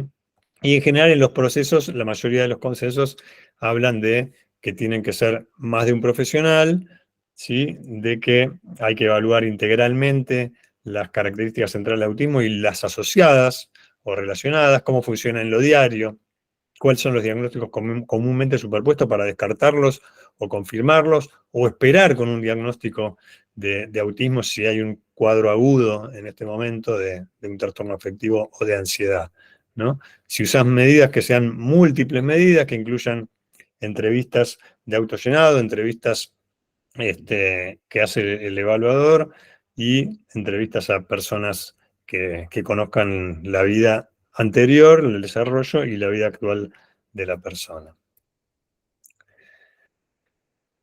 Bueno, esto es un poco lo que veníamos diciendo. Entonces, ¿qué pasa en Argentina? Tenemos algo en común en cuanto a qué usamos como expertise para hacer diagnóstico en adultos. Pues se nos ocurrió hacer un método Delphi en la Argentina, ¿sí? Hacer un proceso, nos juntamos algunos de los que solemos trabajar en un diagnóstico de adultos y empezamos a pensar qué usamos cada uno de nosotros para hacer el diagnóstico en adultos y ver si encontramos un consenso local, por lo menos, cosa que una persona que va con un profesional, ese profesional use criterios similares al otro, y entonces haya un consenso. Eso puede ser, digamos, correcto o no, eso, digamos, es definido por consenso, ¿no? En definitiva, qué elementos ponen el punto de corte. Entonces empezamos a hacer esto hace unos meses, un conjunto de profesionales de acá, los que están invitados a participar en la votación cuando estén los criterios que vamos a usar, los que tengan experiencia en diagnóstico de adultos y estén presentes acá, ¿sí? Y lo que estamos viendo es, bueno, cuáles son los métodos de apoyo al diagnóstico, cuál es el proceso diagnóstico más utilizado por los expertos locales, qué opinan de los diagnósticos diferenciales y los cuadros asociados, y cuáles son los signos que indican autismo que no están escritos en los criterios, ¿sí? Entonces empezamos a armar, en principio, con 3 archivos que todos íbamos llenando, una guía para el proceso diagnóstico basados en la guía NICE, que es la muy utilizada, y agregando cosas que utilizamos cada uno de manera subjetiva, a ver si las podemos objetivar, ¿sí? Después ver de los criterios de autismo, de las 7 dimensiones que definen al autismo en el DSM-5-TR, bueno, qué cosa de nuestra clínica nos hace definir mejor, ¿sí?, la reciprocidad socioemocional y todas las otras, ¿no? Lo que tiene que ver con lo sociocomunicacional y lo que tiene que ver con la flexibilidad y lo sensorial. Y después, cuáles son las escalas y subescalas que podrían sumar para el diagnóstico como kit de herramientas. Así que bueno, en ese esfuerzo estamos, algunos. Ahora estamos en una comisión de armado de este formulario para después pasarlo entre todos los expertos y que todos aporten sus criterios clínicos que usan para aportar a los criterios definidos por el DSM-5 y ver si eso nos ayuda a tener más consenso en esto. Y una vez definido todo esto, vamos a votar a ver cuáles quedan y ver si obtenemos algo que sea útil como guía para que nos pongamos de acuerdo en eso. Bueno, esto era un poquito lo que le quería contar, para no esquivarle al debate actual sobre el tema. Espero que les haya resultado de interés. Y bueno, si quieren, vamos a preguntas, comentarios. Gracias, Sebastián, excelente. Como siempre. Ahí está Ingrid y Claudia. Bueno, arranquemos con quién no habló todavía. ¿Alguna de Ingrid o Claudia que quiera? No hablé, pero si quiere empezar otra persona que no Dale. habló, todo bien. Vamos Sí, primero con Claudia, que le damos Dale. la oportunidad de participar, y después volvemos con Ingrid. Claudia Alejandra Campero. Te escuchamos. ¿Estás ahí? Y si no Sí, estás- sí. Ah, Sí, no. Yo le ponía la manito que me encantó la charla. No tengo ninguna duda. Quizás eso generó una confusión. ok. Clarísimo. Me encantó. Gracias por el feedback, Claudia. Valeria Azar, Gracias. ¿quiere Hola, decir buenas tardes. algo? Muchas gracias, Sebastián. Muy interesante. Te quería consultar qué recomendás vos cuando no hay cuidadores que puedan informar en la evaluación o el paciente está reacio. ¿Cómo estimular al paciente adulto a que pueda o motivar para convocar a sus padres o cuidadores? Son 2 preguntas, cuando no hay y cuando hay, pero no están motivados a convocarlos. Mirá, yo he tenido algunas situaciones, te contesto primero con este dato. He tenido situaciones en las cuales le he dicho a la persona, mirá, no tengo suficiente, y sobre todo esto me pasó en la pandemia, ¿no? Cuando usábamos herramientas que se usan a distancia, y la entrevista era a distancia, y usas herramientas donde, bueno, habrán escuchado hablar del BOSA o algunas adaptaciones que se hicieron en pandemia. Sí. Y a algunos les he dicho, mirá, la verdad es que no tengo suficiente información, esperemos a que sea la entrevista presencial, y alguna de esas cosas que faltaban era la información sobre el desarrollo por no tener alguien disponible para preguntar. Por supuesto que esto pasa que no están disponibles por diferentes razones alguien que haya vivido el desarrollo de la persona, los primeros años sobre todo, que la persona ni siquiera tiene memoria.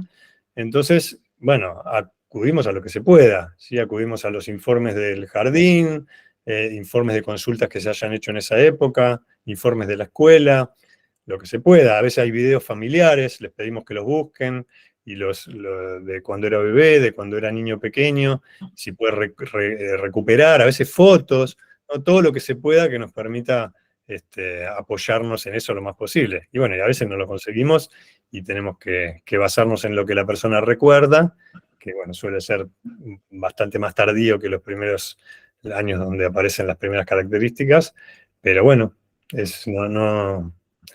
no hay una, digamos, es lo que se pueda, ¿no? Ahora igual en la discusión que estamos teniendo estamos tratando de definir un poquito eso. Bueno, ¿qué podemos usar, qué podemos recomendar en el consenso cuando no hay una persona que pueda dar cuenta de los primeros años del desarrollo? Gracias.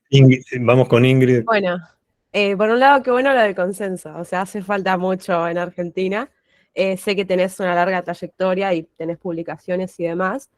Mi pregunta era la siguiente: ¿qué pasa en el diagnóstico tardío, bueno, en mujeres o diversidades de género, si bien ya hay aspectos, por ejemplo, en una cuestión de género, que esa personalidad a lo largo de su desarrollo también se van estructurando ciertas cualidades en lo que compone la personalidad? ¿Y cómo se supone un diferencial cuando hay otras coocurrencias? Porque en sí, anteriormente decías que, bueno, se puede confundir con un TLP, pero ¿qué pasa cuando se componen las dos estructuras, ¿no? Si bien la de bases sería el espectro autista, pero también en las cualidades de desarrollo de personalidad se puede dar un TLP, una bipolaridad, un trastorno alimenticio, bueno, también el TDAH, que tiene una larga, nada, no me sale la palabra.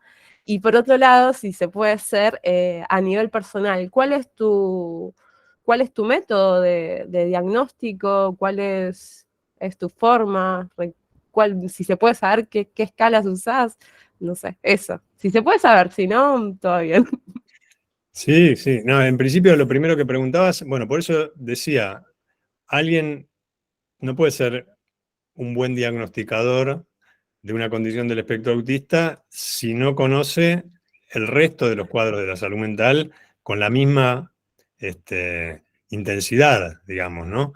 Entonces, claro, vos si tenés también experiencia en diagnóstico de trastorno de personalidad, también experiencia en diagnóstico de TDAH, etcétera, etcétera, bueno, vas a encontrar esas características que no están explicadas por el cuadro de autismo, si es que ya tenés el diagnóstico de autismo, y que no tienen relación con las características nucleares del autismo. Entonces vas a encontrar en los criterios de trastorno limítrofe cosas que no tienen por qué estar en una persona Claro, con autismo claro, simplemente, y lo mismo con TDAH y las demás. Pero bueno, es difícil de explicar en cortito, pero tenés que tener experiencia en el diagnóstico de todos los otros cuadros, claro. y a veces aún así es difícil. A Es veces como una reestructuración en el tiempo para llegar, digamos, a un núcleo, digamos, en cierto punto, si se da tan tardíamente. Y Claro, claro, porque pasaron muchas cosas en el medio que suavizaron, hay aprendizajes, muchas de las características que son muy evidentes en la niñez se suavizaron un montón. Entonces, claro, estás en la pregunta de, bueno, ¿sigue cumpliendo los criterios en tanto a la intensidad de las características? O bueno, le quedaron algunos rasgos, pero no alcanza a cumplirlo. ¿Cómo definís eso? ¿Cómo pones ese claro. límite en alguien que tiene la historia del desarrollo, pero la verdad es que actualmente notás que sus desafíos en la sociocomunicación son muy sutiles, ¿no? Y por lo que veo, no solo también es una característica de diagnóstico, sino también puede ir a una cuestión sensorial, de trauma sensorial, no sé, como teoría polivagal. Es como muy, tenés que ser experta en muchos detalles para diferenciar, no sé, es como... Sí, y aún siendo experto, ya te digo, puedes no coincidir con otro experto. Entonces, eso creo que es importante desarrollar un consenso, ¿no? Que todos nos guiemos por los mismos factores. Ahora estamos todos escribiendo lo que usamos cada uno en un drive, ¿sí? Y estamos analizando, ordenando esa información, es el próximo paso, para votar entre todos los que hacen diagnóstico y ver cuáles quedan con un 70% de coincidencia entre los expertos y ver si eso nos sirve. Por ahí después nos queda un mamarracho. Pero bueno, en el proceso estamos aprendiendo lo que usan los demás, ¿no? Así que todos nos llevamos algo como para mejorar, eso. Bueno, ¿algún otro comentario? pregunta. Hola, ¿qué tal?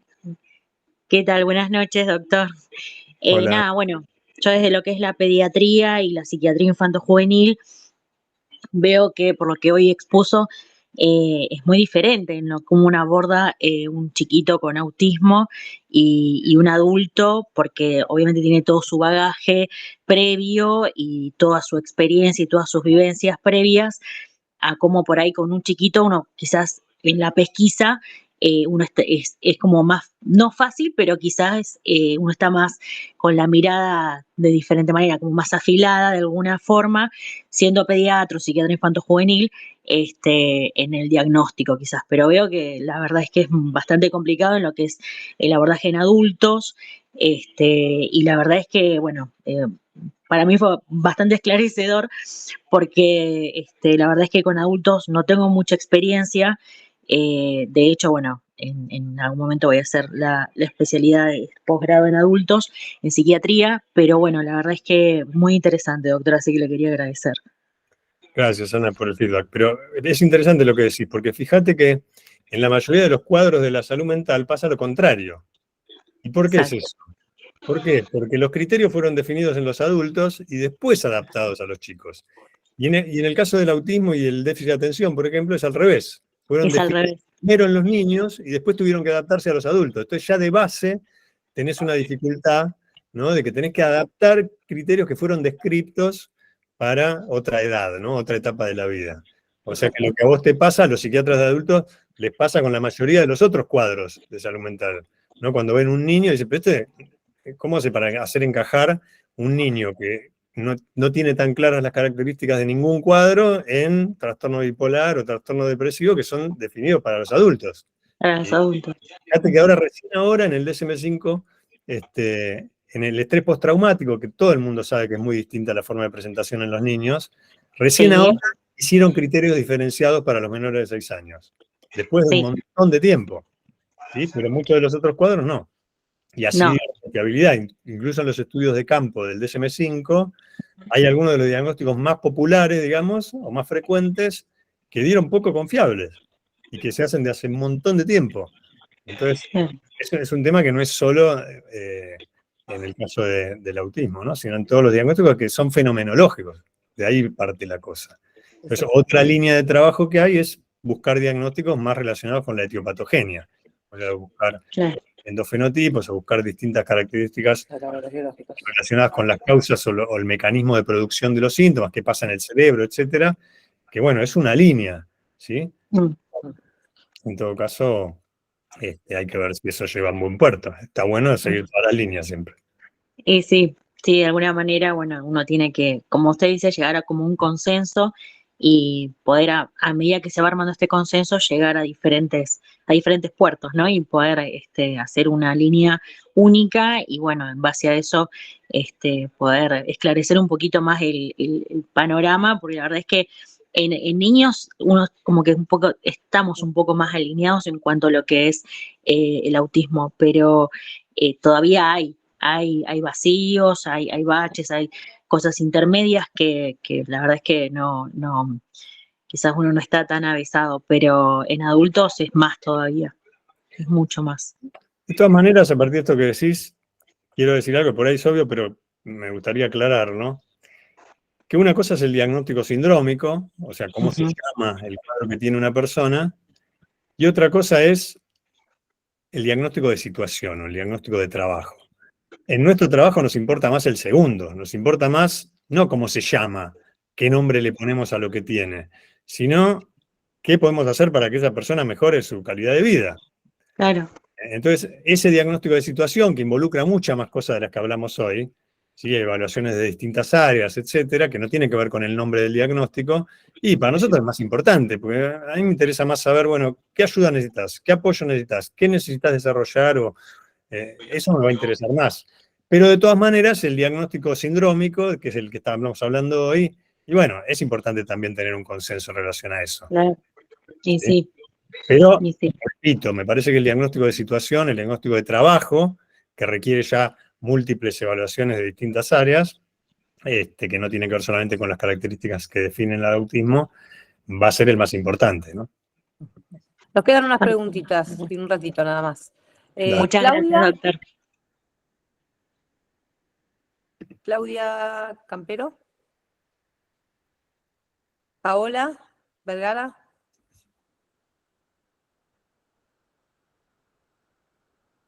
Luciano Mengele. Hola, ¿me escuchan? Sí. Paola, te escuchamos. Yo quería hacer una consulta. Lo que pasa es que no me queda claro un tema y es el siguiente. Ustedes hablaron del mantenimiento del tópico, que es como una de las dificultades que se presenta como síntoma en el autismo, ¿verdad? Y yo quería saber como qué opinión tiene de su relación con el juego simbólico. Porque, o sea, cuando a mí me hablan de juego simbólico, yo lo veo más allá de representar otro objeto que no está ahí en la realidad, ¿me entienden? No sé, que una botella sea un auto, por ejemplo, sino que lo veo más allá como que puedas intercambiar de roles, en donde hay más imaginación. Entonces me gustaría saber cómo, qué relaciones o diferencias tienen como entre el juego simbólico, como el efecto que tiene en la adultez y el mantenimiento del tópico. Está bien, lo que pasa es que, bueno, en adultos uno utiliza menos el juego, ¿no? Para el juego simbólico o el juego de ficción para pensar el diagnóstico. Sí, los antecedentes, ¿no? A qué jugaba cuando era chico te pueden dar señales. Lo de mantener el tópico, en realidad, que es una de las cosas que dijo uno de los expertos, ¿no? En ese consenso. No sé si está relacionado con lo que es el desarrollo del juego simbólico. Me parece que tiene más que ver con poder construir sobre lo que el otro trae, ¿no? Y entonces vos tenés una conversación y te haces una intervención, el otro construye sobre lo que vos dijiste, por ejemplo, diciendo, qué lindo que fuiste a las cataratas, y vos decís, sí, fui de tal otro, y el otro te dice, a mí me gustó. Digamos, mantener el tópico significa ir construyendo sobre lo que el otro, el interlocutor, va aportando, ¿no? Entonces, lo que decía, entendí yo, este experto que estaba en el Delphi era, bueno, veamos eso, veamos si la persona puede construir sobre el interés del otro y aún así poner algo propio, o bueno, o va a tender a, ¿no? En algún punto ignorar lo que el otro dijo en algún punto de la conversación y llevarlo hacia su propio interés, o sin respetar esas reglas no dichas, muy sutiles, de lo que sería una conversación con reciprocidad, ¿no? Pero Okay. Es que, o sea, no sé, pero un ejemplo sería, porque me ha pasado un caso de esta forma. Hay una persona que dice cosas literales que son como ofensivas, pero las dice en doble sentido. Entonces, por eso yo lo asocié como con el juego simbólico. ¿Me entiendes? Como no decir cosas en el contexto adecuado. O la incapacidad de ponerse como en el rol del otro. Ok. Sí, en realidad, yo lo que se me ocurre a partir de lo que decís es que la relación puede estar en que cuando vos utilizás el juego simbólico, por ejemplo, en el ejemplo que vos dijiste, utilizás una piedra y la usás como un autito, ¿sí? O nada, algo vacío, lo utilizás como un autito. Vos lo que estás haciendo es deliberadamente suspender las propiedades físicas del objeto real y atribuirle con tu mente otras diferentes, ¿sí? O una escoba, en lugar de usarla para barrer, la montás y haces como una bruja. Pero lo que haces es poner a propósito un significado falso, ¿sí? A eso que los sentidos te están indicando que es otra cosa.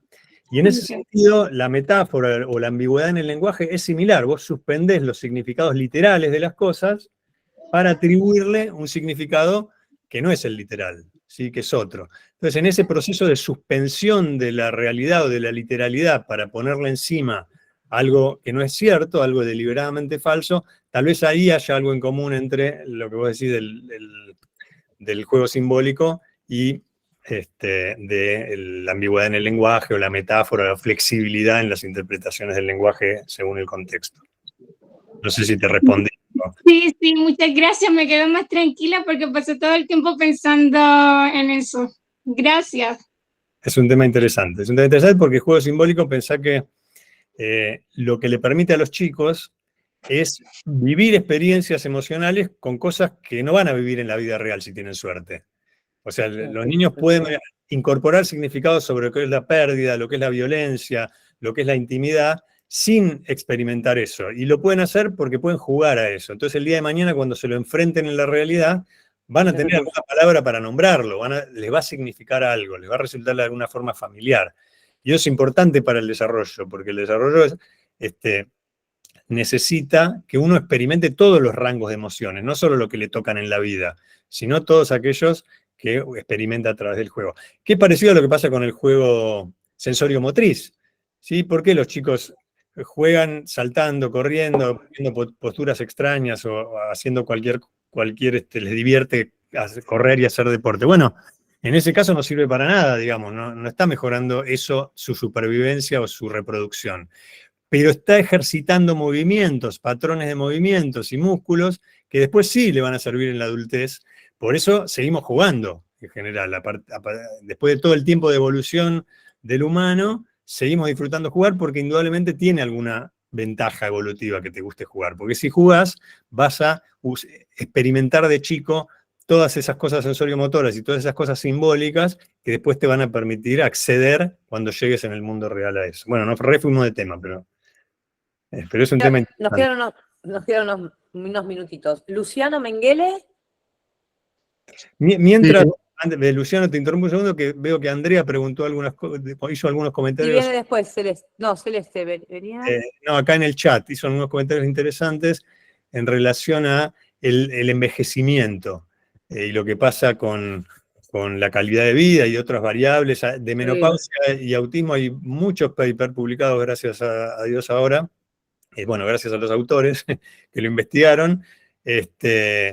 Y está muy bueno. Después, si querés, Andrea, te paso alguno de los estudios. Hay una página que no me acuerdo cómo era, que tenía algunos estudios chiquitos muy lindos sobre cómo experimenta la menopausia muchas mujeres con autismo.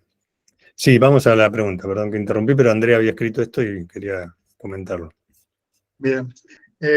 Quería preguntar, porque hablaste en un momento de rasgos autistas, y a veces está esto que se denomina el espectro ampliado, ¿no? En el que hay algunos rasgos que están como muy claros, ¿no? En la cognición social, más que nada, a veces en esto de lo metafórico, y no da todo como para el diagnóstico de todas las áreas, ¿no? Pero pensando un poco y retomando esto que decías de la importancia que esto puede tener para las aplicaciones después en lo terapéutico, ¿no? Poder a veces identificar esas áreas, ¿no? Y después trabajarlas terapéuticamente, pero a pesar de que no se llega a un diagnóstico, o si podés elaborar un poquito lo del espectro ampliado en este sentido. Gracias, Luciano. Sí, es un poco lo que me refería con el diagnóstico de trabajo, ¿no? Más allá de que vos llegues o no llegues a un diagnóstico de síndrome de una condición del espectro autista, podés detectar que esos rasgos están influyendo en los problemas que se está encontrando la persona, o que le están trayendo sufrimiento, o que le están trayendo problemas en el funcionamiento. Y por supuesto, los tenés que abordar clínicamente y pensar con la persona cuál es la mejor manera si es que requiere apoyos para eso, o si es que hay alguna manera de mejorar ese rasgo, ¿no? Totalmente. O sea que por eso decía, eso en el consenso de Delphi estaba bueno que lo dijeron. Bueno, ojo, igual hay que validar las situaciones en las que la está poniendo, las dificultades que le está trayendo esos rasgos, aunque no termine cumpliendo los criterios diagnósticos. No es malo ni bueno ni una cosa ni la otra. Lo importante es entenderlo mejor y ver cuál es la manera de mejorar la calidad de vida, sea que cumple los criterios o no. Bien. ¿Y usás este constructo del espectro ampliado? Sí, o sea, está bueno sobre todo cuando uno ve en los parientes, ¿no? Ve muchos familiares que por ahí no cumplen los criterios, pero vos ves que hay rasgos, ¿no? Que hay algunos rasgos distribuidos. En algunos casos todos tenemos rasgos, digamos. Entonces, en algunos casos eso requiere algún abordaje y en otros casos, bueno, te vas adaptando y la vas piloteando. Pero sí, es un concepto interesante el de espectro ampliado, totalmente. Conocemos mucha gente que tiene rasgos que los ve, pero que después, bueno, no cumplen los criterios por otros de los rasgos que no están, ¿no? Y está bueno conocerlo, sobre todo si hay sufrimiento. No es que vos vas a ir a andar buscando gente rasgos de autismo en la gente, ¿no? Que te encontrás. Pero si hay una consulta es porque hay algo que esa persona necesita y bueno, hay que responder a eso, cumpla o no cumpla los criterios. Y muchas veces esto permite resignificar un montón de situaciones, conductas, y para los familiares también, ¿no?